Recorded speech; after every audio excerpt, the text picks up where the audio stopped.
Hello, and thank you for watching this video. My name is Dustin Jones. I teach modern management of the older adult with Christina Previtt, and this is the essential modifications for using kettlebells with older adults. First, we're going to start off with kettlebells. You probably need one if we're going to implement this with your patients. So how should you think about this? I get this question a lot, and I've started to think along the lines of splitting it up into, what's the majority of the lifts that you're going to perform. So if you're going to perform some of the dynamic or ballistic movements, such as a kettlebell swing, a kettlebell snatch, a kettlebell clean, some of those movements that have an increased risk of friction with the hands that could cause blisters and whatnot, or if you are going to be in the racked position for a long period of time, you may want to invest in a good kettlebell. So the Rogue kettlebells, Dragon Door, Strong First are some really good brands, and you can do high reps, a lot of volume, different types of moves really well with some of these, high quality kettlebells. Now, if you're just going to be doing some generic deadlifts and goblet squats and loaded carries and nothing too crazy, you don't need a fancy kettlebell. You can get the cheap ones on Amazon with the vinyl handles, or you can get an adjustable one, which those are really handy and very space efficient. Whatever you do, I would try and get incremental weights up to 25 to 35 pounds. This will vary tremendously based on your population, but I think most settings, most of us, 25 or 35 pounds below, we can do a whole lot of work with our patients. Now, let's talk about the squat first. That's probably going to be one of the most common exercises that you're going to do. First thing that you need to be okay with is partial range of motion is perfectly fine.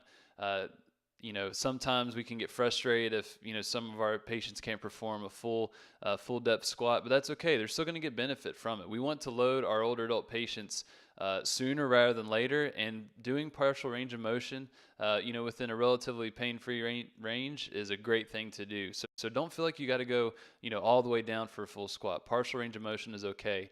And with that being said, box squats are going to be your friend. A lot of patients feel very comfortable with that versus just doing, an air squat, for example. So use the box.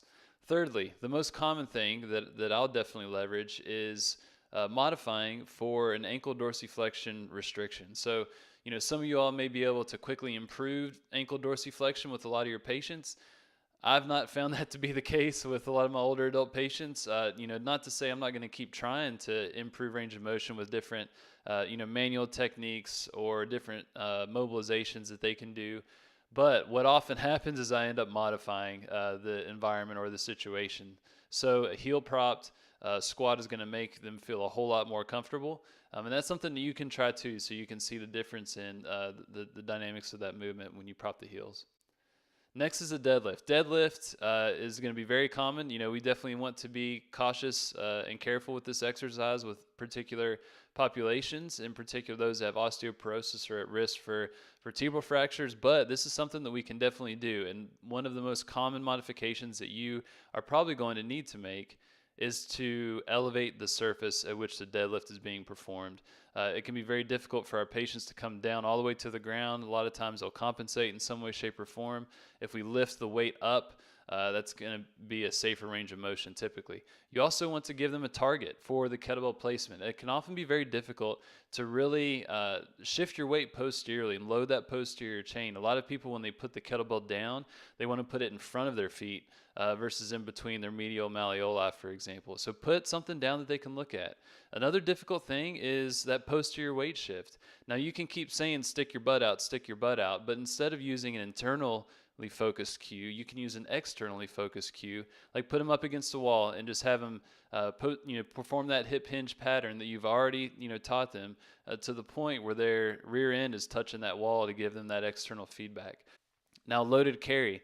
Loaded carries are great. We can use them with a wide patient population.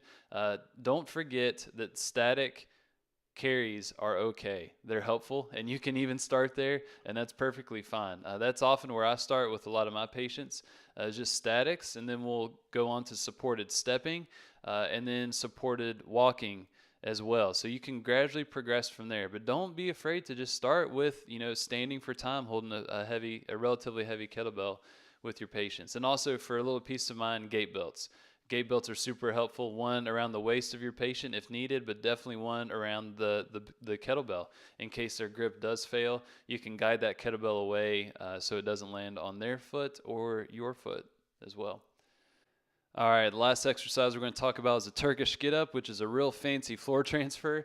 First thing, knee and elbow pads are helpful for your patients, or maybe a slightly softer padded surface. Don't start with weight. Start with a shoe. It gives great feedback on what you're doing well or what you're doing poorly. So as you progress to the Turkish get-up, there's a couple places you want to think about. Right here at the leg sweep, you can keep that going, or instead of the sweep, which can be difficult for many adults, you can switch the legs and then come up to that half kneeling position. Once in half kneeling, you have to do something called the windshield wipe, where I internally rotate my hip right there. Well, instead of doing that move, I can just come back up and then just rotate my body over it. That's a lot easier on the knees, and then you can come up from there. And that's it, y'all. Essential modifications for using kettlebells. That's not an exhaustive list, but that should get you started. If you found this helpful, go to ptonice.com and check out our courses. Modern Management of the Older Adult Live, which is going to be in St. Louis, Casper, Wyoming, Minneapolis, Minnesota, out in California as well. We also have our online course that's 8 weeks long. So if you found this helpful, ptonice.com. If you have any questions or comments, please hit me up. You can find my contact info at ptonice.com as well.